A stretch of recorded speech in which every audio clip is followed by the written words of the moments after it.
तो प्रहलाद महाराज ने कहा सारे बच्चों को कि देखो, आपको अगर कृष्ण भक्ति आपने अगर एक्सेप्ट कर ली, तो आपके अंदर के सारे इंटरनल एनिमीज जो है, अंदर के जो जो दुश्मन है आपके शरीर में, वो सारे खुद ही मर जाएंगे।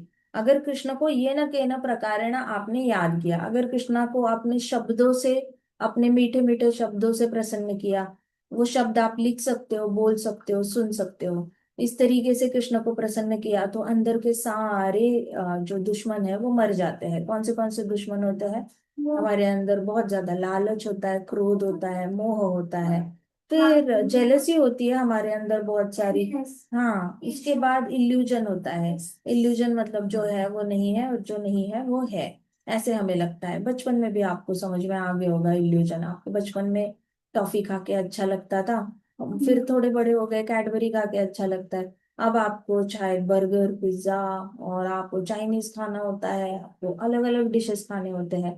तो आपका ये सब बदलता जाता है। तो बचपन में ऐसा लगता है चॉकलेट नहीं मिलेगा तो दुखी ही रहेंगे, लेकिन जो है वो नहीं है और जो नहीं है वो है, ऐसे लगता रहता है, बदलता ही रहता है सब कुछ। ये सारे अंदर के जो दुश्मन है वो हमें बहुत ज्यादा तंग करते रहते हैं, हमें दुखी रहने के लिए मेनली जिम्मेदार है। तो बाहर से कोई आके हमें तंग नहीं करता, हम खुद ही अपने अंदर के दुश्मनों से पीड़ित रहते हैं। और अंदर के दुश्मन इतने स्ट्रांग होते हैं कि हमें जो करना है जिंदगी में वो करने नहीं देते। इसलिए आपको जो करना है उसके बारे में ज्यादा नहीं सोचना चाहिए। सबसे पहले तो प्रहलाद महाराज के इंस्ट्रक्शंस को एज इट इज फॉलो करो। शब्दों से वाणी सेवा करनी है कृष्णा की। वाणी सेवा कैसे होती है? सुनना, बोलना, लिखना। सुनना, बोलना, लिखना।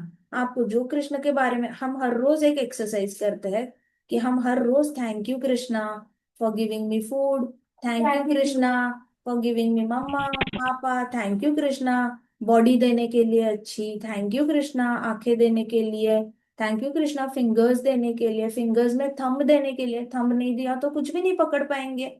ऐसे करके हम छोटी छोटी चीजों के लिए कृष्णा को thank you thank you thank you बोलते हैं। इस तरीके से वाणी सेवा लिख कर भी होती है कृष्णा की। इस कृष्णा को ग्लोरीफाई करना है बेसिकली। तो ये प्रहलाद महाराज कहते हैं। फिर वो कहते हैं कि आप तन मन धन से अपनी शरणागति ले लो गुरुदेव की, जो बोनाफाइड है, जो सांप्रदाय से आते हैं। गुरुदेव ऐसे ही सांप्रदाय से आने चाहिए जहाँ पे गुरु के गुरु के गुरु के गुरु ऐसी चेन बनी हुई है भगवान तक। जहाँ पे चेन नहीं बनी हुई गुरु की भगवान तक, वो सांप्रदाय हमेशा अपसंप्रदाय रहेगा। मतलब वहां पे आपने दीक्षा ले भी ली ना, तो भी आपके अंदर सब सारे अच्छे गुण आ सकते हैं, बस अहंकार नहीं जा सकता। हमने, हाँ, बहुत सारे ऐसे लोग देखे हैं जो किसी और गुरु के होते हैं, फिर आकर भागवतम कथा वगैरह सुनने की कोशिश करते हैं, लेकिन वो सुनते सुनते सुनते सुनते फिर अपने आप ही डाइवर्ट हो जाते हैं। क्यों डाइवर्ट हो जाते हैं? क्योंकि उनको ईर्ष्या हो जाती है कृष्ण भगवान से। भक्तों से ईर्ष्या हो जाती है और कृष्ण भगवान से ईर्ष्या हो जाती है। अब ईर्ष्या किसका आउटकम है? अहंकार का आउटकम है। अहंकार मतलब मैं कुछ तो हूँ, मुझे थोड़ा सा अटेंशन मिलना चाहिए, मैं किसी की पत्नी हूँ, किसी का पति हूँ, किसी का भाई हूँ, किसी का बेटा हूँ। तो अहंकार जो होता है वो उनका सबसे बड़ा रोड ब्लॉक हो जाता है। तो इन लोगों ने जहां से दीक्षा ली होती है, उनके अंदर ये सारी शक्ति, ऐसी वाली शक्ति कहाँ से आती है कि मुझे इम्पोर्टेंस नहीं दिया, मुझे ऐसे किया तो मैं इनके साथ नहीं रहूंगा। ये मैं आ कहाँ से रहा है? अगर हर रोज आप कृष्ण का नाम ले रहे हो, हर रोज आप अगर भागवत कथा सुन रहे हो, तो आपके अंदर ये मैं आता कहाँ से है? तो ये कहाँ से आता है? जिस गुरु से आपने दीक्षा ली है उसके अंदर मैं होता है। उनके उनके अंदर नहीं होगा तो उन्होंने जिनसे दीक्षा ली है उनके अंदर मैं होगा। लेकिन उनकी गुरु परंपरा कृष्णा तक टच नहीं हो रही है। उनकी गुरु परंपरा बीच में से ही कोई रैंडम आकर गुरु बन रहा है, और फिर अपने आप को भगवान समझ के फिर अपने इंस्ट्रक्शंस नीचे पास कर रहा है। तो इनके अंदर से सब कुछ चला जाता है, दूसरे का बुरा करना, दूसरों को शराब देना, क्रिटिसाइज करना, इनके अंदर से लालच भी चला जाएगा, लेकिन इनके अंदर से अहंकार नहीं जाएगा। अहंकार नहीं जाता तो जल्दी से ये लोग भक्तों से भी डिस्कनेक्ट हो जाते हैं, और हरि नाम से भी डिस्कनेक्ट हो जाते हैं, जल्दी जल्दी अपने आप ही डिस्कनेक्ट हो जाते हैं। इसलिए गुरु सांप्रदाय के नीचे करना बहुत ज्यादा इंपॉर्टेंट है। क्योंकि आप एक बार गुरु कर लेते हो ना, तो गुरु के सारे गुण आपके अंदर आना शुरू हो जाते हैं। गुरु के गुण आपके अंदर आना शुरू हो जाता है। इसलिए गुरु को बड़ा सोच समझ के एक्सेप्ट कर लेना चाहिए। और ऐसी जगह पे करना चाहिए जहाँ पे सांप्रदाय से आते हैं गुरु। ठीक है, फिर उनके अंदर अहंकार नहीं रहता। गुरु को भी आदत होती है सारा क्रेडिट अपने गुरु को देने की, कृष्ण को देने की। तो गुरु खुद ही अपने अहंकार से मुक्त हो चुका होता है, वो मुक्त मुक्त आत्मा होता है। उसको खुद के लिए कोई क्रेडिट नहीं चाहिए होता है। कोई देता है तो वो गुरु को ही दे देता है, मन से भी वो टच भी नहीं करता उस क्रेडिट को। ऐसे गुरु की शरणागति लेते हैं तो हमारे अंदर से भी अहंकार माइनस हो जाता है, बड़ी जल्दी माइनस हो जाता है। ऐसे लंबा टाइम नहीं लगता, 10 10 20 20 40 साल। वो ऐसे with in 1 year also, 3 to 6 months, जल्दी जल्दी चला जाता है। तो प्रहलाद महाराज ने कहा कि तन मन धन से गुरु और कृष्णा की शरणागति लेनी चाहिए। संत आत्माओं का संग करना चाहिए। संत आत्माओं का संग इतना प्रबल होता है, इतना ज्यादा पावरफुल होता है। आप वृंदावन जाओ, वृंदावन में आप परिक्रमा करने लग जाओ, आप भले ही किसी से बात नहीं कर रहे हो, लेकिन इतनी संत आत्माएं परिक्रमा कर रही होती है ना कि आपके अंदर से जाप ऑटोमेटिकली निकलने लगता है। आपके अंदर से कंटिन्यूअसली आप कृष्ण के बारे में सोचते हो। फिर आप अंदर जाओ, अंदर वृंदावन की गलियों में घूमो, आप चाहकर भी अपनी फेवरेट मूवी के बारे में नहीं सोच पाओगे, अपना फेवरेट स्पोर्ट्स के बारे में नहीं सोच पाओगे। आप बहुत ही कुछ सोच ही नहीं पाओगे, क्योंकि आप जिस गली से घूम रहे हो ना, वृंदावन में परिक्रमा के अंदर कई सारे मंदिर है, तो उन मंदिर के गलियों में घूम रहे हो ना, सारे संत है वहां पे। सबके मन में एक ही काम चल रहा है, राधा रानी कृष्णा कृष्ण। अब आप चाहकर भी राधा रानी का थॉट अंदर से निकाल नहीं सकते। अब वृंदावन में रह के देखो, आप कहीं पे जहां भी रहोगे ना, सुबह सुबह आसपास सब लोग ऐसे जाप करते हुए दिखेंगे। शाम को भी निकलोगे, कोई ना कोई जाप करते हुए वॉक कर रहा है। और जहां पे आसपास जो भी दुकानों में बिक रहा है, सब कुछ कृष्णा रिलेटेड ही बिक रहा है, भक्त रिलेटेड ही बिक रहा है। चाहकर भी आप राधा और कृष्णा को अपने दिमाग से निकाल नहीं सकते। अब मान लो रात को आप 1 बजे नींद खुल गई, वृंदावन में हुआ, नींद खुल गई होगी तो आप नेचुरली सोचोगे इस मंदिर बंद होगा, वो मंदिर बंद होगा, अभी कोई कोई परिक्रमा कर रहा होगा, अभी वहां पे वो तो 24 घंटे दूध बेचता है, वहां दूध का स्टॉल अभी भी चल रहा होगा। ऐसे करके आप भूल ही नहीं सकते। फिर आप वृंदावन में रहो और फिर कुछ पाप करने की कोशिश करो, ठीक है, क्रिटिसाइज्म करने की कोशिश करो। क्रिटिसिज्म करने से पहले आपके दिमाग में आएगा राधा रानी सुन लेगी, राधा रानी मॉम है, मैया है हमारी, गुस्सा हो जाएगी, ऐसी सारी बातें नहीं करनी, किसी के पीछे बात नहीं करनी है, प्रजल्पा नहीं करना है, राधा रानी को अच्छा नहीं लगता। अपने आप पाप माइनस हो जाते हैं, अपने आप सारे पाप खत्म होने लग जाते हैं। तो ये कैसे हो रहा है? संतों का संग से। सारे ही संत होते हैं वहां पर, सारी इतनी वहां पे वाइब्रेशन स्ट्रांग होती है कि आप चाहो भी तो पाप नहीं कर पाते, क्योंकि आपको बार बार राधा रानी की प्रेजेंस फील होती है। रात के 2 बजे भी प्रेजेंस फील होगी, सब लोग सोए हैं तब भी आपको पता होता है कि राधा रानी देख रही है, राधा रानी ख्याल रख रही है। आपको भूख लग जाती है तब भी आपको राधा रानी की याद आती है कि राधा रानी कुछ ना कुछ अरेंज कर ही लेगी। ऐसे करके आपकी भूख भी पूरा राधा रानी टेक केयर कर लेती है। आप परिक्रमा मार्ग पे जाओ और फिर आपने कुछ बिना खाए निकले हो, लेकिन अचानक से आपको कोई भक्त दिखेंगे जो डोनेट कर रहे हैं prasadam, and you will be like oh my god. हाँ। सो आपको हर जगह, आप नेचुरली संतों के संग में कृष्णमय हो जाते हो। इतना इतना ज्यादा एफर्टलेस है। एफर्टलेस मतलब मेहनत नहीं करनी पड़ती। अब वही आप अमेरिका चले जाओ, इंडिया यहाँ पे है, मैंने आज जानबूझ के मैंने ग्लोब यहाँ पे रखा है। अगर इधर इंडिया है ना, तो उसके पीछे के साइड पे अमेरिका है, एग्जैक्ट उसके पीछे। यहाँ से तलवार अगर हमने डाली ना, तो तलवार पीछे से निकलेगी, पीछे कौन है? अमेरिका।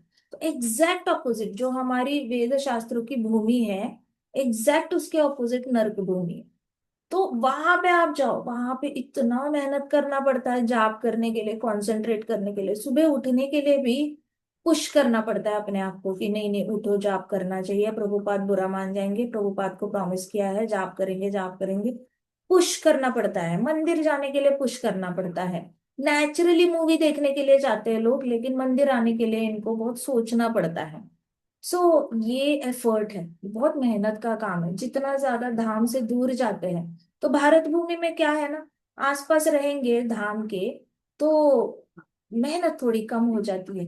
भारत भूमि से बाहर निकल जाते हैं, वृंदावन से जितने दूर जाते हो, वृंदावन मायापुर धाम से जितना दूर जाते हो ना, उतनी ज्यादा विल पावर स्ट्रांग रखनी पड़ती है भक्ति करने के लिए।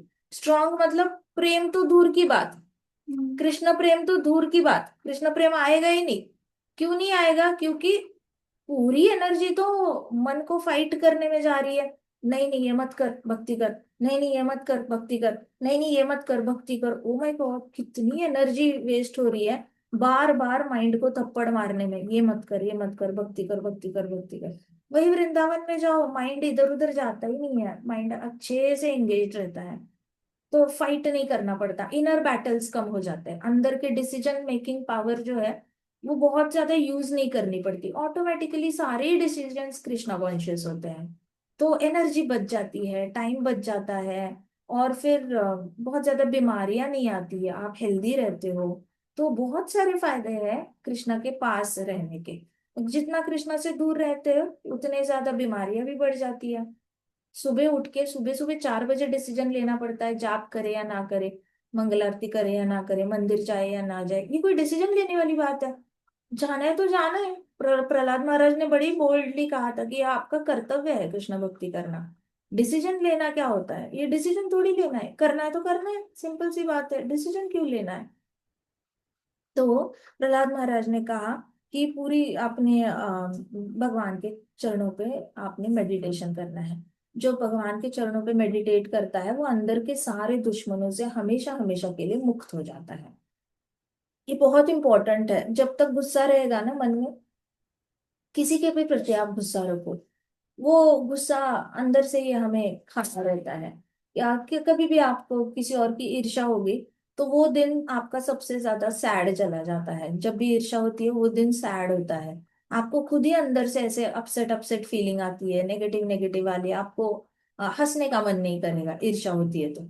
उसके बाद जेलसी होती है, तब भी आपको ऐसे लगता है कि मुझे खुश रहना है लेकिन मुझे मुझे ऐसे फील नहीं आ रहा है, खुश होने का मन नहीं कर रहा है। ऐसे करके बड़ी पीड़ा होती है अंदर। तो ये दुश्मन होते हैं ना, ये दुश्मन है। तो इनको मारने में बहुत आसानी होती है, तो इनको गिन गिन के मारने की जरूरत नहीं है। बस कृष्ण भक्ति फॉलो करो जो प्रहलाद महाराज ने बताई है। फिर ऐसे जो डिवोटीज होते हैं ना, ये बहुत अच्छे से अपने इंद्रियों को कंट्रोल कर पाते हैं। क्योंकि एक बार कृष्णा की भक्ति करने लग जाओ तो इंद्रिय तंग करना बंद करते हैं, इंद्रिय अपना सर ऊपर नहीं निकालते। और फिर भगवान के जितने भी डिवोटीज होते हैं वो क्या करते हैं, कृष्णा के गुणों के गुणगान गाते हैं और सुनते हैं। तो कृष्णा के गुण सुनते सुनते सुनते सुनते होता क्या है, कृष्णा के दिव्य गुण भक्तों के अंदर आने लग जाते हैं। तो कई सारे लोग कहते हैं कि आप कृष्ण नहीं बन सकते। माना कि हम कृष्ण नहीं बन सकते, लेकिन कृष्ण की जितनी लीलाएं हम सुनते हैं वैसे वैसे ऑटोमेटिकली दिव्य गुण हमारे अंदर आते हैं। कैसे? क्योंकि जो कृष्णा को पसंद है वैसा इंसान हम बनने लग जाते हैं। सिंपल सी बात है। कृष्णा को अगर ब्राह्मण क्वालिफिकेशंस पसंद है तो हम नेचुरली अपने अंदर ऐसे गुण आ जाते हैं। ऑनेस्टी आ जाती है, ट्रूथफुलनेस आ जाती है, काइंडनेस आ जाता है, कंपैशन। तो दया भाव, करुणामय हो जाते हैं हम लोग, दया भाव आ जाता है। फिर आप सेल्फ सेंटर्ड कम होते हो, मतलब अपने बारे में बहुत ज्यादा सेल्फिशली नहीं सोचते। आप नेचुरली कृष्णा के बारे में ज्यादा सोचने लग जाते हो, तो अपने आप ही ये गुण आने लगते हैं। और फिर हम कृष्णा के फेवरेट हो जाते हैं। तो कृष्णा की लीलाएं इसलिए सुननी है ताकि हमारे अंदर वो वाले गुण आए जो कृष्णा को पसंद है। ऐसे नहीं कि हमारे अंदर सीधा गोवर्धन उठाने वाले शक्ति आ जाएगी, ऐसा नहीं है। बट हमारे अंदर डेफिनेटली वो गुण आएंगे जो कृष्णा को पसंद है, ऑटोमेटिकली आने लग जाते हैं। तो दिव्य गुणों का हम एक ढांचा बन जाते हैं, सारे दिव्य गुण हमारे अंदर आ जाते हैं। और जैसे जैसे भगवान की दिव्य लीलाएं आप सुनते हो तो शुद्ध भक्त होता है, उसके रोंगटे खड़े हो जाते हैं, हाथों पे रोंगटे खड़े हो जाएंगे, मतलब हाथों के बाल सारे ऐसे खड़े हो जाते हैं कृष्ण की लीलाएं सुनते सुनते, राधा रानी की लीलाएं सुनते सुनते। तो ये जो भक्त होता है जो अपने इंद्रियों को कंट्रोल करता है, जो मुक्त जीव होता है, बेसिकली जो भक्त ऑलरेडी मुक्त जीव बन चुका है, मतलब उसको अभी कोई भी भौतिक जगत की कोई भी चीज उसको अट्रैक्ट नहीं कर सकती चाह कर भी। वो बोले बड़े जोक जोक बड़े करते हैं भक्त, लेकिन जो मुक्त जीव ऑलरेडी बन चुका है ना, उसको भौतिक जगत की कोई चीज अट्रैक्ट नहीं करती, मतलब उसके अंदर एक स्ट्रॉन्ग डिजायर नहीं आता कि मुझे ये प्राप्त करना ही करना है। वो स्ट्रॉन्ग डिजायर जो होता है, स्ट्रॉन्ग इच्छा जो होती है, इच्छा शक्ति भौतिक जगत की कोई चीज प्राप्त करने के लिए, वो उसके अंदर आती नहीं है। और जो मुक्त जीव होता है वो जैसे ही कृष्ण की लीलाएं सुनता है तो उसके रोंगटे खड़े हो जाते हैं, हाथों के बाल खड़े हो जाते हैं, चाहे वो रामायण में हो, चाहे वो महाभारत में हो, चाहे भागवतम में हो, कृष्णा स्टोरीज हो, 10th कैंटो हो। तो ये मुक्त जीव होता है जो कृष्ण की लीलाओं से his hair stands on his end, फिर उसका गला ऐसे कांपने लग जाता है। जब भी कृष्ण के बारे में बोलते हैं ये वक्त, तो उनके गले गले में कंपन आ जाता है और फिर उनकी आंखों से आंसू बहने लग जाते हैं। तो ये स्टेप बाय स्टेप प्रोसेस होती है। सबसे पहले तो रोंगटे खड़े हो जाते हैं, फिर गला में कंपन आ जाता है और आंखों से आंसू निकलते हैं। तो अभी बीच में मुझे किसने क्वेश्चन पूछा था, किसने, जूही ने पूछा था मुझे कि वो, वो कौन से भक्त होते हैं जो फेक डिवोशन दिखाते हैं। क्या बोला था जूही ने? कोई तो एक वर्ड है उसने यूज किया था, सहजिया। हाँ, सहजियास क्या होता है उसने मुझे पूछा था कि हम सहजियास को कैसे आइडेंटिफाई करें। सहजिया मतलब ऐसे भक्त जो कृष्णा कृष्णा कृष्णा कृष्णा करते हैं और कहते हैं कि कृष्णा मेरे पति है, कृष्णा मेरे ये लवर है, और फिर उसके बाद प्यार, बहुत कृष्णा से प्यार है ऐसे करके एक्टिंग करते हैं। तो ये सहजिया होते हैं। तो अगर अब इनको कैसे हम, हमें पता कैसे चलेगा कि कौन सा शुद्ध भक्त है? जो रोने वाला भक्त है वो सच में शुद्ध है, या फिर जो रो रहा है वो फेक डिवोटी है? इन दोनों में फर्क कैसे समझ में आएगा? तो प्रहलाद महाराज ने बहुत अच्छे से हमें समझा के दिया है कि सबसे पहले रोंगटे खड़े हो जाएंगे हाथों के। अब पता है, हाथों के बालों के रोंगटे खड़े हो जाना, ये आप मैकेनिकली नहीं कर सकते। ऐसे नहीं होता कि मेरे मन में आया और मैंने हाथों के बाल खड़े कर दिए। आप लगाओ अपनी विल पावर, लगाओ जितना भी आप मन करता है, आप अपनी इच्छा शक्ति से हाथों के बाल खड़े करके दिखाओ। होते हैं क्या बताओ? नहीं माता जी। होते हैं? नहीं माता जी। नहीं होते ना। सो अभी जो फेक डिवोटी होगा ना, सहजिया होगा ना, जो एक्टिंग कर रहा है कृष्णा का बहुत ज्यादा ये करने की, कि मैं गोपी हूँ, मैं गोपी हूँ, मैं राधा हूँ, मैं राधा हूँ, ऐसी वाली एक्टिंग कर रहा है ना, सबसे पहले उसके हाथ चेक करना, हाथों के बाल खड़े हैं या नहीं चेक करना। हाथों के बाल अगर खड़े नहीं है और फिर ऐसे ही रोनी की एक्टिंग कर रहे हैं, तो वो सहजिया। और जो डिवोटी के आंखों में आंसू भी है, और उस डिवोटी के गले में कंपन भी हो रहा है, और उसके हाथों के बाल खड़े भी हैं, वो हो गया मुक्त जीव भक्त, जो मुक्त हो चुका है भौतिक जगत की इच्छाओं से और पूरी तरह कृष्ण में हो चुका है। तो ये सिंपल सा फॉर्मूला है जिससे कि आपको पता चलता है कि कौन सहजिया है और कौन शुद्ध भक्त है। ठीक है। तो प्रहलाद महाराज ने कहा कि ऐसे जो मुक्त जीव, मुक्त डिवोटीज होते हैं, लिबरेटेड डिवोटीज होते हैं, जो मुक्त भक्त होते हैं, जो ऑलरेडी मुक्त बन चुके हैं, वो भगवान के दिव्य गुणगान सुनते ही उनके शरीर पे रोंगटे आते हैं, उनके गले में कंपन होना शुरू हो जाता है और उनके आंखों से आंसू निकलने लग जाते हैं। वो इतने ज्यादा भगवान से अलग रहने के लिए बुरा लगता है उनको कि भगवान आप वहां पे हो, मैं यहाँ पे हूँ। उनको भगवान अगर 2 फीट डिस्टेंस पे खड़े हैं और दर्शन दे रहे हैं तो भी रोना आता है कि आप इतने दूर क्यों हो, मुझे आपके चरणों चरणों को पकड़ना है, मुझे आपके चरणों को ऐसे लपेट के रखना है, आप मुझे अपने चरणों की रज बना लो, मुझे चिपका लो अपने चरण कमलों से, मुझे आपसे 1 सेकंड भी दूर नहीं रहना है। ऐसे वाला उनको इतना पेन फील होता है कि मुझे इतना, जैसे कुछ बच्चों को लगता है ना माँ पे इतना प्यार आता है, वो बच्चों को लगता है मैं मम्मा को पकड़ के बैठूं, मैं सो जाऊं मम्मा की गोदी में, उनको मम्मा को छोड़ना नहीं होता कुछ बच्चों को। वैसे वाला फीलिंग मुक्त जीव जो होते हैं, भक्त होते हैं, उनको आता है कृष्ण से। वो दूर नहीं रह पाते कृष्ण से, वो बाहर, वो कहीं पे भी रहे, वो हमेशा उनका मन कहाँ पे होता है? धाम में ही होता है, वृंदावन में ही होता है। वो वृंदावन को याद करके रोएंगे लेकिन वो रह नहीं पाते बाहर, किसी भी और जगह में वो खुश नहीं रह पाते। वो कृष्णा को याद करके भी खुश नहीं रह पाते क्योंकि कृष्ण की याद आते ही रोना आता है उनको, और इतना ज्यादा याद आती है कृष्णा की। तो प्रहलाद महाराज ने कहा कभी कभी ऐसा भक्त होता है वो सडनली हरे कृष्णा कीर्तन गाने लग जाता है, सडनली आउट ऑफ नोवेयर। मतलब अभी कुछ और बात कर रहा था कि क्यों सेठ जी आपका बिजनेस अच्छा चल रहा है क्या, और सडनली हरे कृष्णा महामंत्र गाने लगेगा। तो उसका प्रेडिक्टेबल बिहेवियर नहीं रहता, वो कभी भी कहीं पे भी हरे कृष्णा गा सकता है, उसको मनाया तो, और वो किसी से शर्माएगा नहीं, उसके अंदर से शर्म, शाइनेस हमेशा के लिए चली गई होती है, और फियर हमेशा के लिए चला गया होता है। जैसे हमारे अंदर फियर ऑफ जजमेंट होता है कि अरे चार लोग क्या कहेंगे, चार लोग क्या कहेंगे। एक गृहस्थ है, मैं जानती हूँ उनको, काफी बड़े हैं। तो उन्होंने मुझे क्या बोला था एक बार कि हम आप इस्कॉन वालों की तरह दिखावा नहीं करते।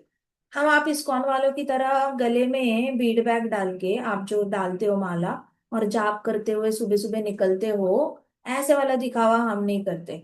हम अपने घर में बैठते हैं, रूम में बैठते हैं, और भगवान पे ध्यान लगाते हैं, ओम करते हैं, और भगवान पे ध्यान लगाते हैं, और हम दिखावा नहीं करते। आप लोगों को आदत होती है दिखावा करने की, हम नहीं करते। और फिर मुझे कहते हैं आपने भी नहीं करना चाहिए, आपको अगर जाप करना है तो आप मन में जाप करो, चार लोगों को दिखाओ मत आप जाप कर रहे हो। मैंने कहा ठीक है, कल से नहीं यूज करूंगी मैं फीडबैक, मैं ऐसे ही मन में ही जाप करूंगी। ऐसे करके मैंने उनको शांत किया। तो होता क्या है ना कि इसको कहते हैं fear of judgement. Fear of judgement मतलब चार लोग क्या कहेंगे अगर मैंने पब्लिक में जाप किया, चार लोग क्या कहेंगे अगर मैंने रोड पे जगन्नाथ रथ यात्रा के सामने डांस किया, तो ये चार लोग क्या कहेंगे अगर मैं प्रसादम डिस्ट्रीब्यूट करने चला गया, अगर मैंने हाथ में चार बुक्स लिए और मैं बुक डिस्ट्रीब्यूशन करने के लिए चला गया, तो जिनको कुछ लेना देना ही नहीं है इन बुक्स से, जिनको आध्यात्मिकता में इंटरेस्ट ही नहीं है, वो लोग क्या कहेंगे, ये चार लोग क्या कहेंगे, चार लोग क्या कहेंगे, रास्ते पे लोग क्या कहेंगे, रास्ते पे कैसे डांस करे, रास्ते पे कैसे जाप करे, ऐसे कैसे तिलक लगा के घूमे। तो ये चार लोग क्या कहेंगे का जो फियर ऑफ जजमेंट होता है ना, इसकी वजह से क्या होता है कि इनके अंदर फिर वो ये नहीं आ पाता, शुद्ध भक्ति नहीं आ पाती, मुक्त जीव नहीं बन पाते। लेकिन जो मुक्त जीव होता है वो तो डरता ही नहीं है ना किसी से, उसके मन से तो सारा डर चला गया है। फियर ऑफ जजमेंट क्या, वो ऑफ जजमेंट डिलीट कर दो, फियर भी डिलीट कर दो, किसी का भी फियर नहीं होता उसके अंदर। ना उसको अपनी जान खोने का फिक्र रहती है, ना लोगों ने कुछ बुरा बोलने की फिक्र रहती है, ना लोग उसको अरेस्ट करेंगे इसका भी डर नहीं रहता। रशिया में बाद बाद में एक हमारे डिवोटी को जेल हो चुकी थी। तो जेल हो चुकी थी, वो जेल में भी बड़े कॉन्फिडेंस से जाप करता था। उसको डर ही नहीं था कि आसपास के जो कैदी है वो चाकू लेके उसको मार सकते हैं, बोल सकते हैं कि तू कोई फॉरेन गॉड का नाम कैसे ले रहा है, हमारे देश में तो अलग गॉड होता है। उनको उसका भी डर नहीं था, बिंदास। आप सारे सारे अलग अलग जाति और संप्रदाय के लोग हैं, इनका और कृष्णा का कोई कनेक्शन ही नहीं बन रहा है जेल में, बट इन्होंने पूरे कॉन्फिडेंस के साथ हरे कृष्णा महामंत्र करना। कितना डेंजर होता है जेल में रहना, लोगों के हाथ में अगर उस बॉल पेन आ जाए तो वो बॉल पेन भी गर्दन में डाल दे, ऐसे खराब खराब प्रिजनर्स होते हैं। लेकिन उन्होंने, कौन, ये देखो कितना करेज और कितने गट्स है उनके पास। तो मुक्त जीव होता है ना, वो भय से हमेशा के लिए मुक्त हो चुका होता है, इसलिए उसको शर्म नहीं आती कहीं पे भी। सडनली उसका बिहेवियर अनप्रेडिक्टेबल रहता है, सडनली वो हरि नाम लेना शुरू करता है, सडनली गाने लग जाता है, सडनली डांस करने लग जाता है कीर्तन पे, और सडनली रोने भी लग जाता है। इतना रोता है, किसी किसी दिन इतना रोता है कि उसको कृष्णा के पास जाना है, ऐसे करके बड़ा रोता है। और उसकी जो शारीरिक जितनी भी बॉडी लैंग्वेज होती है ना, वो एक मैड मैन की तरह होती है। मैड मैन मतलब जो पागल हो चुका है इंसान, उसको देखते ही ऐसे लगेगा कल तो ये इंसान हंस रहा था आज रो रहा है, अरे परसों तो देखा वो डांस कर रहा था वहां पर, फिर उस दिन मैंने लास्ट संडे को देखा था वहां पे जोर जोर से हरे कृष्णा गा रहा था, मुझे लगता है इसको कुछ दौरा पड़ गया है, वो हर बार अलग अलग कुछ करता रहता है। तो इसको कहते हैं मुक्तजी। ये सारे सिम्टम्स ऋषभ देव ने भी दिखाए थे, हमारे चैतन्य महाप्रभु ने भी दिखाए थे। भरत महाराज जब जड़ भरत बने थे ना, वो ऐसे ही करते थे। कल हम डिस्कस कर रहे थे कि प्रहलाद महाराज ने कहा कि सारी जीवात्माओं को इक्वली रिस्पेक्ट करो, तो जड़ भरत ने तो चींटी को भी रिस्पेक्ट किया था। चींटी ना मरे इसलिए राजा को लेकर पालकी में ऐसे ऐसे चल रहा था, चींटी को भी रिस्पेक्ट कर रहे थे वो। तो प्रहलाद महाराज ने कहा कि सारी जीवात्माओं को रिस्पेक्ट करना, सारी जीवात्माओं को इस तरीके से अपने अंदर के सारे दुश्मनों का खात्मा कर देंगे। और फिर ऐसे जो मुक्त जीव होते हैं, वो जोर जोर से हरे कृष्णा ऐसे इतने जोर जोर से चिल्लाते हैं कि उनके अंदर की जो पुकार होती है ना, वो और ज्यादा बढ़ती रहती है, वॉल्यूम बढ़ता रहता है उनका। So as a result his material desires and material consciousness is burn to ashes. अब इससे क्या होता है कि उनके अंदर की भौतिक इच्छाएं और भौतिक जगत की सोच, ये सब कुछ जल जाती है और राख में कन्वर्ट हो जाती है। कैसे होती है? जितना ज्यादा आप जोर जोर से हरे कृष्णा गाते हो, बोलते हो, उतना ज्यादा आप दुनिया को डिक्लेयर करते हो कि मैं कृष्ण भक्त हूँ। अब उतना ज्यादा आप डिक्लेयर करते हो कि मैं कृष्ण भक्त हूँ, उसके बाद क्या होता है? अब आपको डर नहीं लगता कि आगे क्या होने वाला है, राइट? आगे क्या, दूसरे लोग क्या बोलने वाले हैं, क्या नहीं बोलने वाले, इसका आपको डर नहीं लगता। और फिर आप बेशरम हो जाते हो। चार लोगों में कीर्तन करने से आप कीर्तन भी लीड कर सकते हो जोर जोर से, और आप जोर जोर से जाप भी कर सकते हो।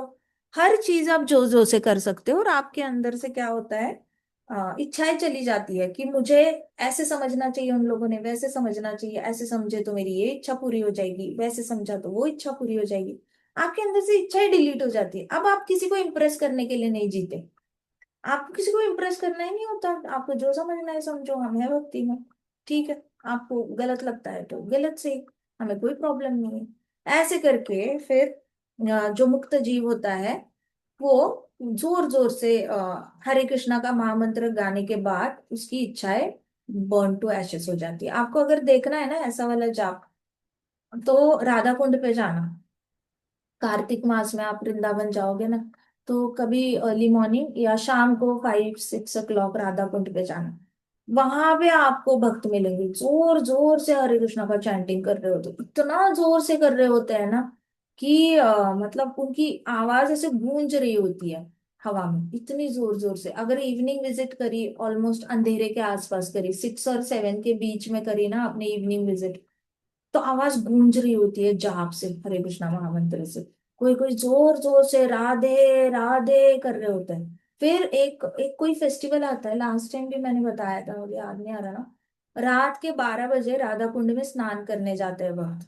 तो रात के 12 से 1 के बीच में अगर आप राधा कुंड विजिट करते हो, तो वहां भी आपको भक्त जोर जोर से चैंटिंग करते हुए दिखेंगे, और उनकी आवाज में सिर्फ आवाज नहीं होती, वो क्रंदन होता है, क्रंदन, लिटरली वो जोर जोर से रो रहे होते हैं नाम लेते हुए। अब ये वाला जो भक्त संग है ना, ये इनवैल्यूएबल है, प्राइसलेस है। मतलब ये वाला संग कहीं पे मिलना बहुत मुश्किल है।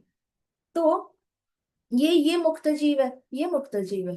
ये अपनी रात की नींद को भी सैक्रिफाइस करके जाप कर रहे होते हैं। फिर एकादशी पे रात को आप घूमो वृंदावन में, आपको तो ऐसे हजारों हजारों भक्त मिलते हैं। पूरी रात सोते नहीं, पूरी रात परिक्रमा करते रहते हैं, करते रहते हैं, और जोर जोर से हरे कृष्णा का जाप कर रहे होते हैं, जोर जोर से। सो ऐसे जोर से जाप करने से क्या होता है? अंदर की सारी इच्छाएं जल के राख हो जाती है। और भौतिक जगत की कॉन्शियसनेस जो है, मतलब आसपास के लोगों के बारे में सोचना, इसको बुरा कहना, उसको बुरा कहना, इसके बारे में अच्छा सोचना, मतलब बस लोगों के बारे में सोचना, ये दूसरों के बारे में सोचना ही बहुत ज्यादा सिंफुल एक्टिविटी है। कृष्ण को छोड़ के बाकी थर्ड पर्सन के बारे में सोचना, उसके बारे में बात करना, ये सब कुछ ही सिंफुल एक्टिविटी में आ जाता है, ये सारे प्रजल्पा में ही आता है। तो ये सब बंद हो जाता है। ये वाली इच्छा जो है ना कि किसी और इंसान को डिस्कस करने की इच्छा, वो जल भून के राख हो जाती है। अब ये कितना बड़ा अचीवमेंट है, क्योंकि जब तक हम जिंदा रहेंगे ना, हम लोगों से घिरे हुए रहेंगे।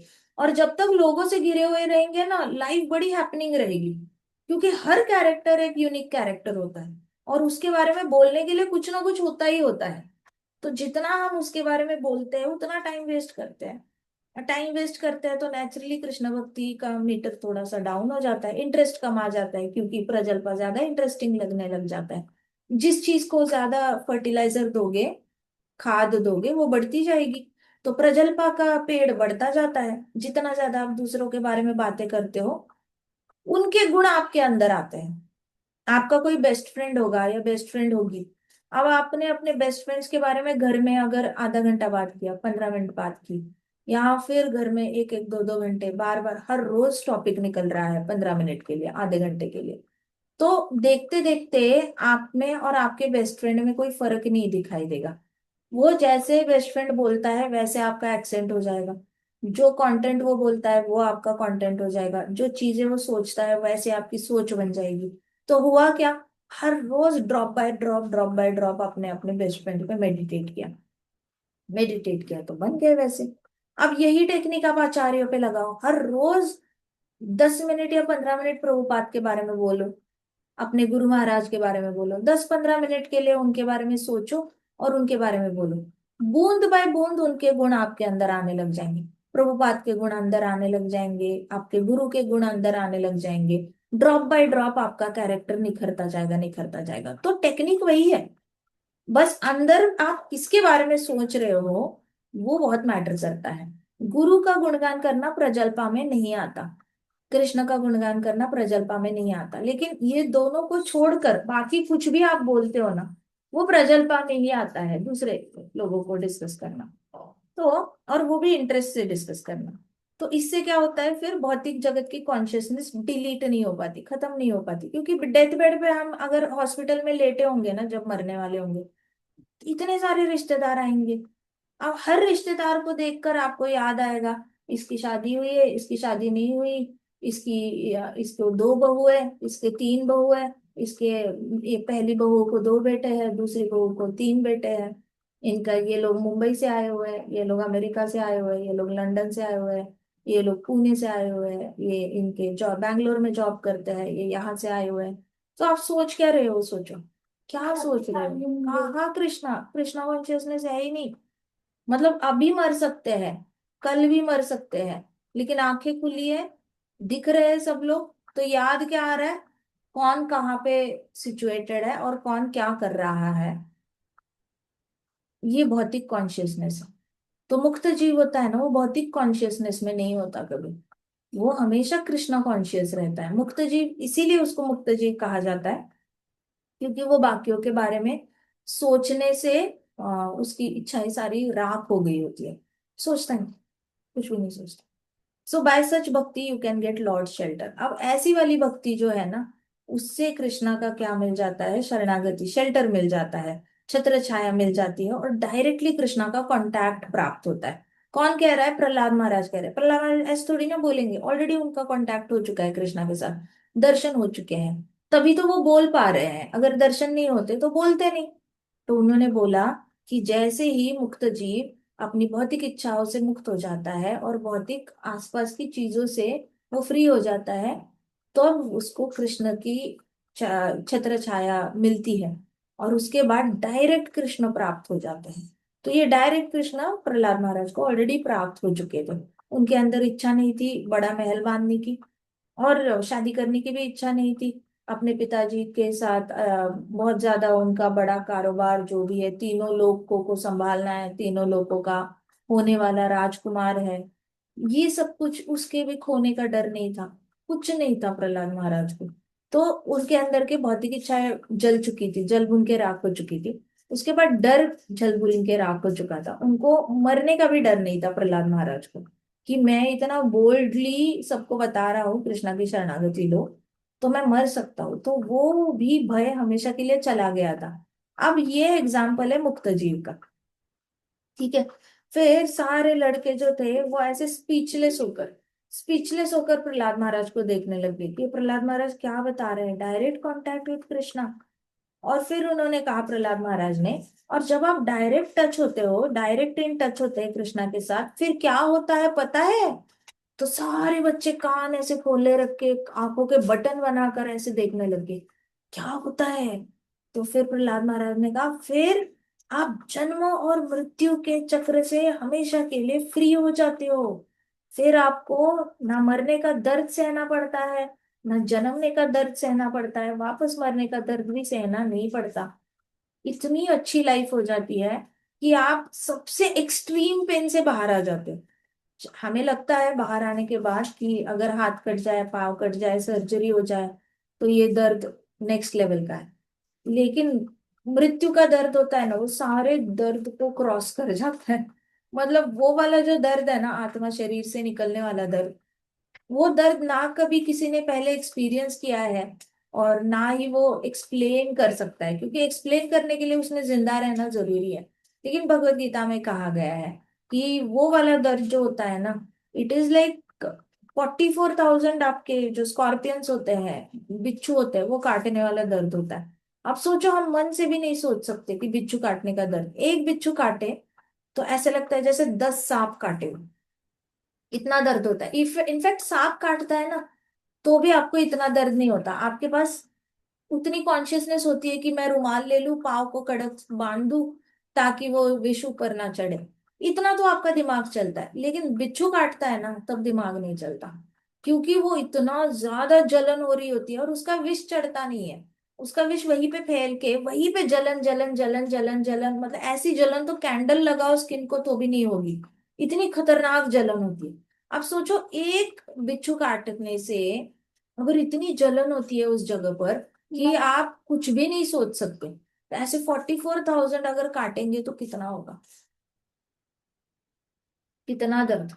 आप कुछ और सोच ही नहीं सकते। तो ये वाला पेन है ना, कृष्णा कहते हैं इससे बाहर आ जाओ। तो प्रहलाद महाराज कहते कि पता है, जब आप भौतिक इच्छाओं से मुक्त हो जाओगे और भौतिक जगत के लोगों के बारे में सोचना बंद करोगे, तो आप मुक्त जीव बनोगे। और ऐसे मुक्त जीव बनने के बाद क्या मिलेगा? डायरेक्ट कृष्णा का कांटेक्ट मिलेगा। और डायरेक्ट कृष्णा से कांटेक्ट हुआ तो क्या मिलेगा? जन्म और मृत्यु के दर्द से मुक्त हो जाओगे। जन्म में भी दर्द होता है जब आप माँ के गर्भ से निकलते हो ना।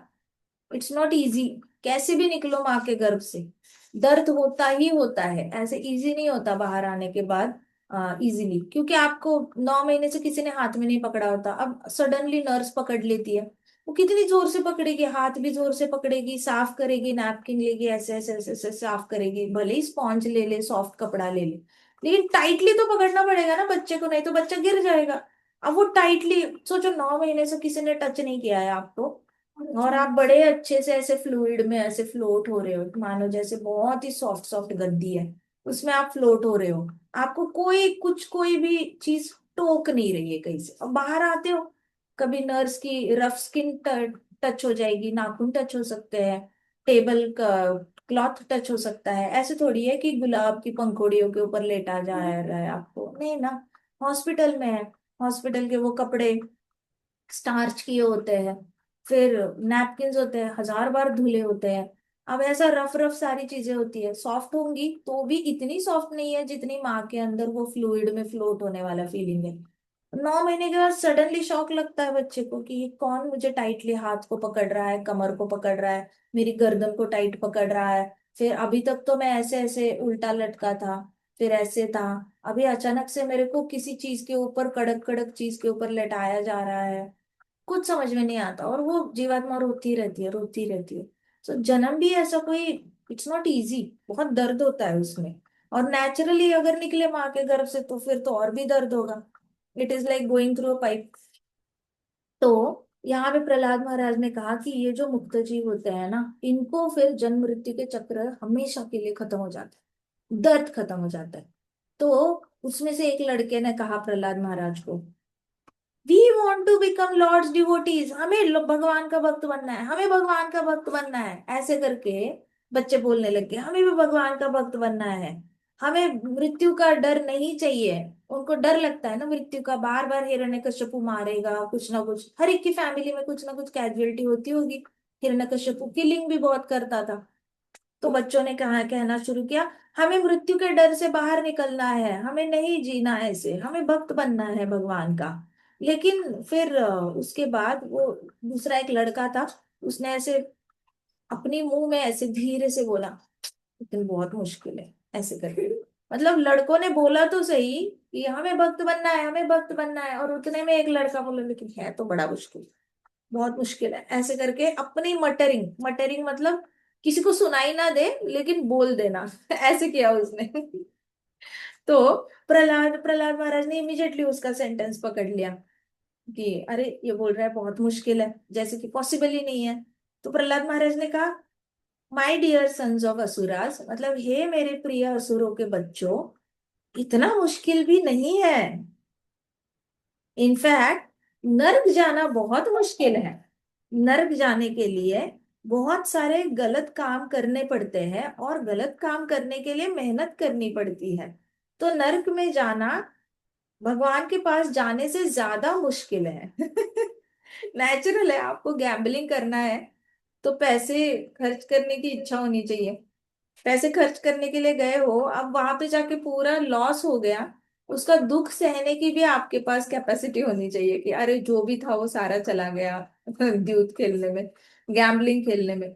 तो आपके पास ना बहुत ज्यादा हिम्मत चाहिए उसके लिए, गैम्बलिंग करके पैसे को उड़ाने के लिए भी आपके पास। और उसके बाद अगर दुख आया, सारे पैसे खर्च हो गए और फिर दुख आया, तो उस दुख को सहने के लिए भी बहुत पावर चाहिए।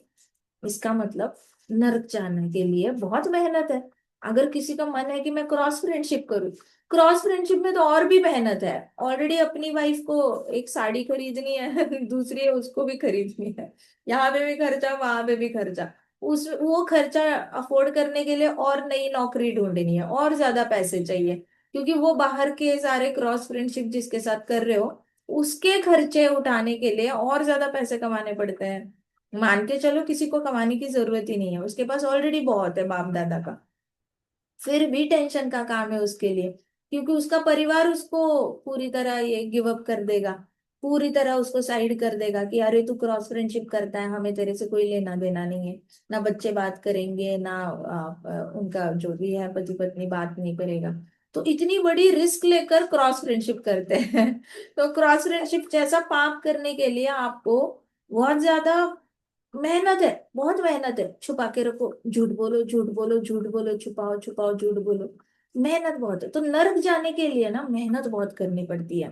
तो प्रहलाद महाराज कह रहे हैं कि नर्क जाने के लिए जितनी मेहनत करनी पड़ती है ना, उतनी मेहनत तो भक्ति में डेफिनेटली नहीं करनी पड़ती। आपको मीट ईटिंग करना है, मीट ईटिंग करने के लिए मेहनत देखो, आपने बस 2 बाइट खाए दोपहर को, आप वो अगर संडे को खाए हैं तो मंडे गया, ट्यूसडे गया, वेनेसडे गया, 72 घंटे, 72 आवर्स तक आपका शरीर मेहनत कर रहा है उसको पचाने के लिए। तो ऐसा कौन सा खाना होता है जिसको 72 घंटे पचाने में लगते हैं? मांस है, मांस को बचाने में 72 घंटे। तो बताओ, नर्क जाने के लिए 72 घंटे का एफर्ट डाल रहा है शरीर कितनी मेहनत है। 72 घंटे की मेहनत है मांसाहारी इंसान को, वो भी नर्क जाने की प्रिपरेशन के लिए 72 घंटे। कितनी लॉन्ग टर्म प्रिपरेशन चल रही है नर्क जाने के लिए।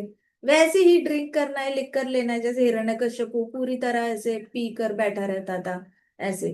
तो वो करने के लिए भी बड़ी मेहनत चाहिए, क्योंकि आप ड्रिंक करोगे उसके बाद आप कुछ और काम करने की कोशिश करोगे, वो काम तो होगा नहीं।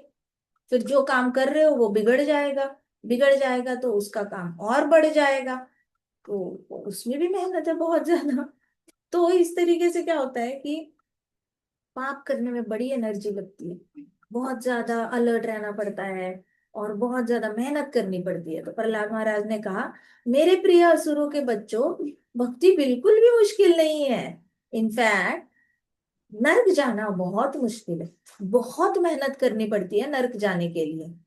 जीवात्मा, उसका शरीर जब इंद्रिय तृप्ति के लिए आतुर होता है, तो वो इंद्रिय तृप्ति उसको बार बार करनी पड़ती है ताकि वो नर्क जा पाए, क्योंकि इंद्रिय तृप्ति पे तो रुकेगा नहीं शरीर। एक गुलाब जामुन खाया, और खाना है, और खाना है, और खाना है, और खाना है, मुझे चाहिए और चाहिए।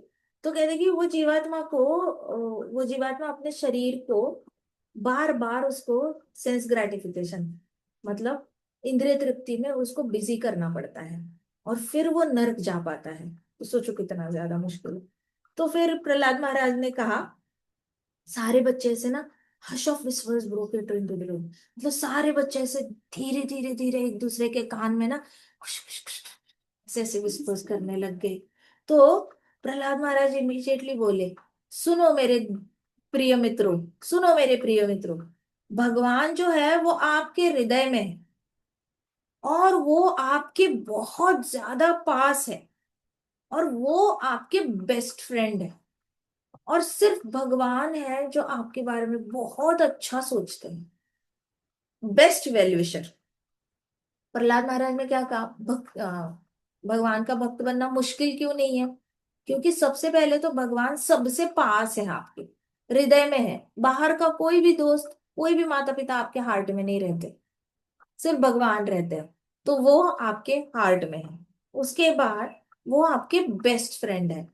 तो बाहर का जो बेस्ट फ्रेंड होता है वो पार्टी कभी भी बदल सकता है, he will not contribute in crime.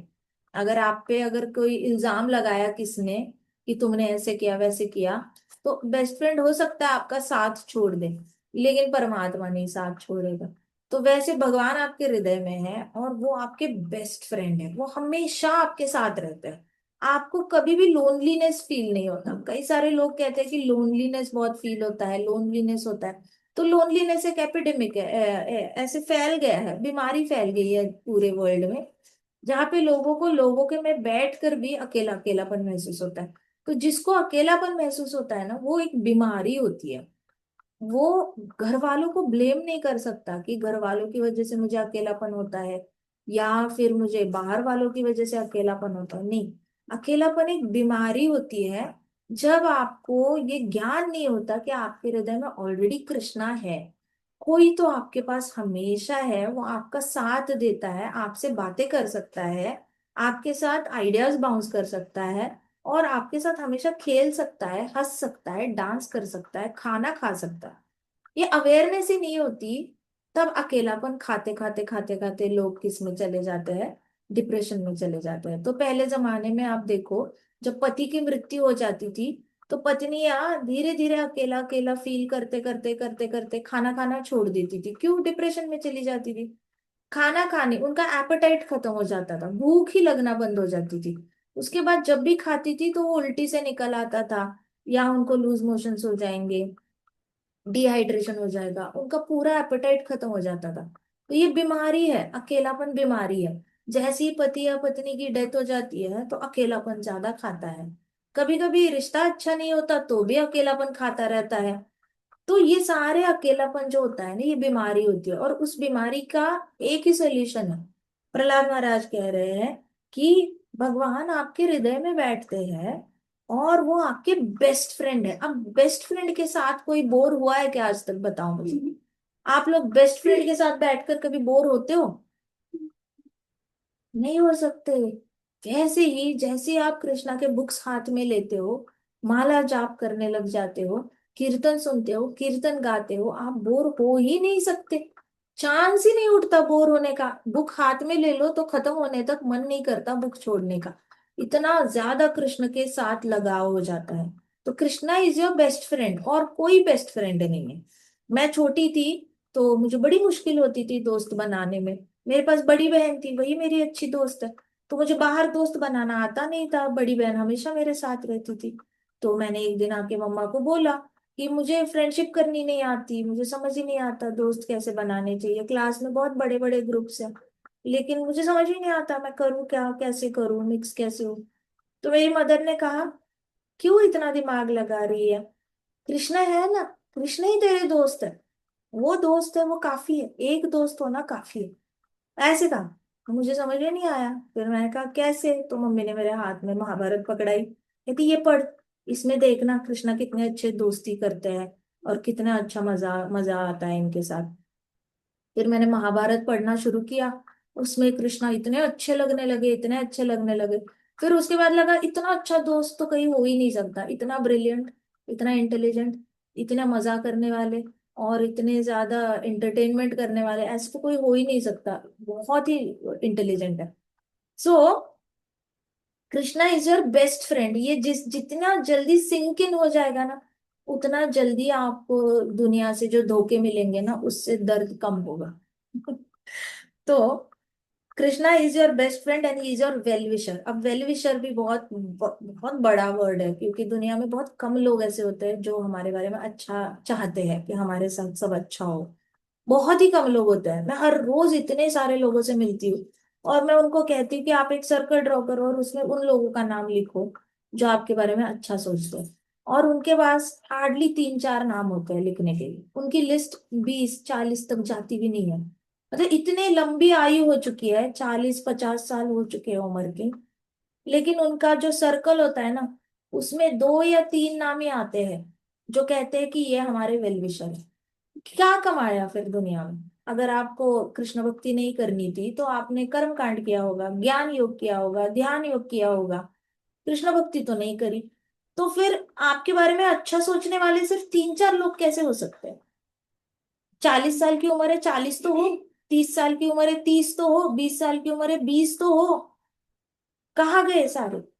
कर्म कांड में तो सक्सेस आनी चाहिए थी, वो नहीं आई। ज्ञान योग में आनी चाहिए थी, वो भी नहीं आई। आपने भौतिक जगत का ज्ञान लिया, उसमें भी सक्सेस ऐसे तो नहीं आई आपके पास, वेल विशर की लिस्ट ही नहीं है, लिस्ट बन ही नहीं रही है आपकी। तो क्यों ऐसा हो रहा है? सब कुछ बहुत सक्सेसफुल लोग होते हैं ये, लेकिन इनके पास वेल विशर की लिस्ट नहीं होती है। दुश्मनों की लिस्ट निकालने को बोलो, फिर मैं कहती हूँ उनको, अब एक सर्कल निकालो जिसमें ऐसे लोगों का नाम लिखो जो आपका बुरा होते ही खुश हो जाते हैं या बुरा करना चाहते हैं, उसमें उनको जगह कम पड़ जाती है। तो क्या किया 30-40 साल, कृष्णा के पास भक्ति नहीं करी, तो दुश्मन बढ़ते गए बढ़ते गए बढ़ते गए, पता ही नहीं चला कब पूरे दुश्मनों से घिर गए, और एक भी दोस्त लॉयल नहीं रहा। दोस्त है या नहीं है इस पे भी डाउट होता है, क्योंकि वो दोस्त ही बोल रहा होता है छोड़ दे सब छोड़ दे, चल मेरे साथ ड्रिंक करने चल, तो पता भी नहीं चलता वो दोस्त है या क्या है, ऐसे होते हैं। तो प्रहलाद महाराज कह रहे हैं कि आपके हृदय में भगवान है और वो आपके वेल विशर है। वेल विशर मतलब हमेशा आपके बारे में अच्छा सोचते हैं, उन वो जितना अच्छा सोच सकते हैं ना उतना आप नहीं सोच सकते। महाराज ने एक दिन कहा था, मैं बस 2 मिनट लूंगी, महाराज ने एक दिन कहा था कि आप कृष्णा के पास जाओगे मांगने के लिए कि हे कृष्ण भगवान मुझे $10,000 दे दो, और कृष्णा कहेंगे है शर्म नहीं आती, मैं तुझे $10 लाख दे सकता हूँ, तू $10,000 मांगने आया, चल जा दे देता हूँ। तो आप, कृष्णा इतने बड़े वेल विशर है कि जितना वो आपके बारे में अच्छा सोच सकते हैं ना, उतना अच्छा आप अपने बारे में भी नहीं सोच सकते। आप अपने बारे में भी इतना अच्छा नहीं सोच सकते, क्योंकि आपको एक्सपीरियंस ही नहीं है अच्छा होता क्या है। वो तो सिर्फ कृष्णा को पता होता है अच्छा क्या होता है, हमें नहीं पता होता। ठीक है, आगे कथा हम कल करते हैं। ग्रंथराज श्रीमद् भागवतम की जय, शिल प्रभुपाद की जय, श्री श्री राधा श्याम सुंदर की जय, श्री श्री कृष्ण बलराम की जय, वृंदावन धाम की जय, समस्त भक्त वृंद की जय। हरे कृष्णा कृष्णा कृष्णा हरे हरे, हरे राम राम राम हरे हरे, हरे कृष्णा संकीर्तन यज्ञ की जय।